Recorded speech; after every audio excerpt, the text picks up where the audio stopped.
so now you can see what we've done. This is remember the section with the ear. That's it, back view.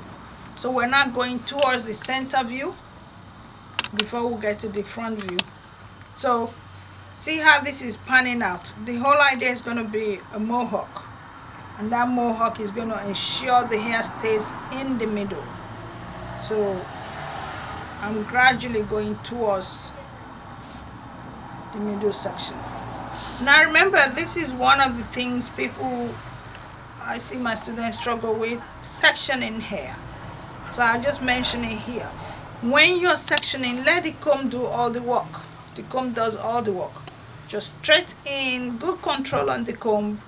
It goes in, picks out any hair that you don't need, and then your fingers take the hair from the comb. And that's it. So now I'm going to carry on doing what I've done with this. And next thing you're going to see when we've done the middle. But at some point you actually see me braiding the section. Remember, this is not about braiding. This video is about you understanding how that design is created. So I'm focusing on showing you designs.